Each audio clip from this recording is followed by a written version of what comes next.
Coach Leo Austria, nagbabalik hindi as team consultant as head coach uli ng San Miguel Beermen. Yan po yung naging pinakamalaking balita na nangyari kaninang Biyernes, no? December 13, Friday the 13th. At yun nga, yung balitang yan ay inanunsyo bago ng laro nila kontra Terra Firma. Mismong si Team Governor Robert Noon ang nagbalita sa mga media men yung pagbabago sa coaching staff, no? Actually, pagbabalik ni Coach Leo Austria bilang head coach ng San Miguel Beermen. Pinalitan niya si Coach George Gallant na hindi naman mawawala sa team. Nag-stay siya bilang team consultant na yun yung dating posisyon ni Coach Leo Austria nung siya ay naging head coach, no? Si Coach George Gallant. So, yun nga, nagbabalik si Coach Leo Austria. Matatandaan natin na siyam na titulo ang binigay ni Coach Leo Austria sa San Miguel from 2014 to 2022 bago nga siya napalitan ni Coach George Gallant.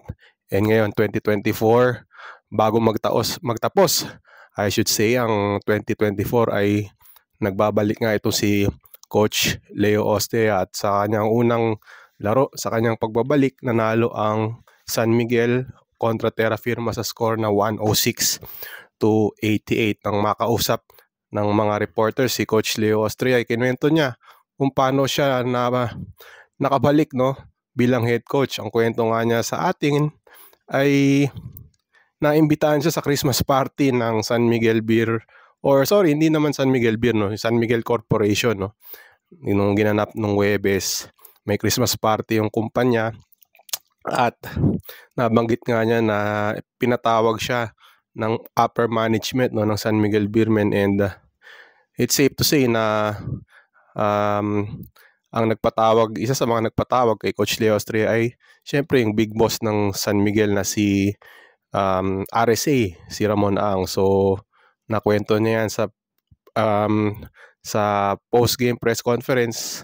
Kung gusto nyong malaman yung buong kwento, pwede nyong panoorin sa ating YouTube channel. Naka-upload dyan, no, yung post-game press conference. Pero yun nga, kwento niya ay masaya siya, no, and willing siya na maramdaman uli yung pagiging San Miguel coach, na syempre may kasamang pressure yan. So ready siya sa challenge, ready niya uling ma-experience yung pressure ng pagiging isang San Miguel coach, and syempre hoping siya na manalo sila ng championship this Commissioner's Cup, na sila nga ang defending champion. At sabi nga niya, may naramdaman din siyang kalawang sa pagiging coach, pero eventually naman mawawala yun, and feeling naman niya sharp pa rin siya as a coach dahil noong hindi na siya head coach, parang nabawasan yung pressure na nararamdaman niya, yung stress, at in a way nakapagpahinga siya, pero tuloy-tuloy pa rin yung pagiging coach niya, yung willingness siya na matuto. Lagi siyang nanonood ng mga basketball games. Sabi nga niya, yung World Cup, yung World Cup na ginanap dito sa bansa, halos wala siyang minintis na laro. Lagi siyang nanonood, willing to learn. So, in terms of that, yung pagiging sharpness ay kumpiyansa siya na ready siya at kaya pa rin niya maging head coach ng San Miguel Beermen. Again, in his first game back, nanalo sila 106 to 88. Sino nga ba ang mga top performers para sa San Miguel? Itong bago nilang import, no, si Torren Jones. Hindi Teron, Torren Jones, 24 points and 13 rebounds. At para naman sa San Miguel, si Junmar Fajardo, mayroong 21 points, 19 rebounds at 7 assists sa unang game sa kanyang pagbabalik bilang head coach, si Coach Leo Austria. Okay, sa second game, by the way, San Miguel 2-2 na. Matapos na kanilang panalo, Terra Firma sumadsad sa 0-5. Punta tayo sa second game, nanalo ang Barangay Ginebra uli sa score na 94-72 laban sa Phoenix. So 2-0 na sila. And this is their second game in 3 days. At sunod-sunod nga yung magiging laro ng Barangay Ginebra. Sa Sunday nga may laro uli sila kalaban ang guest team na Eastern. Scottie Thompson tala ng 17 points, 6 rebounds at 2 steals. Habang si Japet Aguilar may 16 points, 5 rebounds. 6 rebounds. Tapos si Troy Rosario nagpakitang muli sa kanyang bawang kumanan, 14 points, 4 rebounds. Ang naging best player ng laro, si RJ Abarrientos na may 12 points, 5 rebounds at 6 assists. Next game nga ng Ginebra ay ang Eastern sa Sunday sa Inares Center. At during the post-game interview, nabanggit nga ni Coach Timko na talagang may effort, no? Dahil nga sa kanilang busy schedule ay may effort na i-manage yung mga minutes nila Justin Brownlee and Japet Aguilar in preparation for the playoffs, no? Kasi alam naman natin si Justin Brownlee kagagaling lang sa talaga namang nakakapagod na schedule, no? Naglaro sa Indonesia, tapos sunod-sunod yung kanyang mga laro sa Ginebra, sa Gilas, umabot ang Ginebra sa finals. So, ayon nga kay Coach Tim Con, talagang magkakaroon ng effort na talagang ilimita yung minutes ni Justin Brownlee as well as Japet Aguilar, kasi nga si Japet lang yung talagang legitimate big man nila. Wala na si Christian Standhardinger. Although nandiyan si Troy Rosario, still gusto nila na maging fresh si Japet Aguilar sa mga susunod na laro, most especially sa playoffs. So, Phoenix bumaba sa 0-4.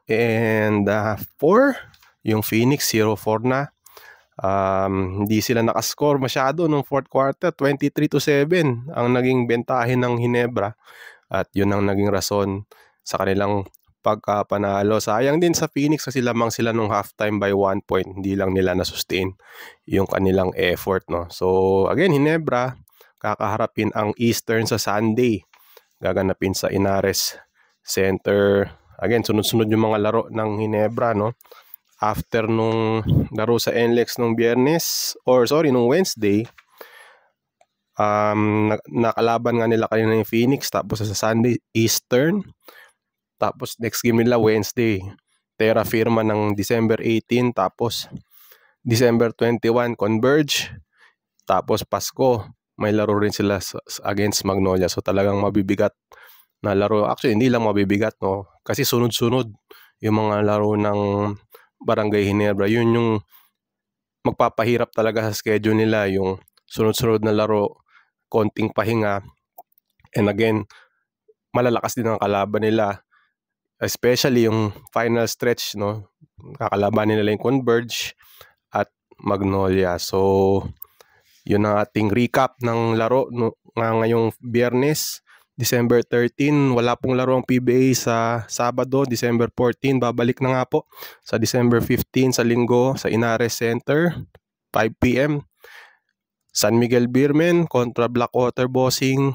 Si Coach Leo nga in his second game back as San Miguel coach. And then yung main game 7:30 Eastern against Barangay Ginebra. No, comment ninyo po sa mga pangyayari ngayong Biyernes. Nagulat ba kayo na si Coach Leo ay bumalik na?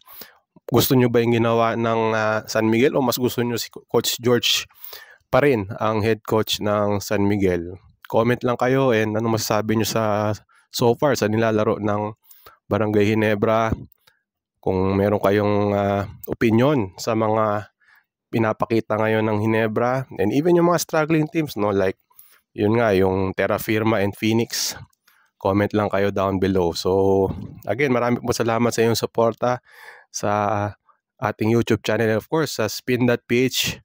Basahin nyo po yung ating mga sinusulat dyan, at para ma-update kayo sa mga nangyayari sa sports, most especially po sa PBA.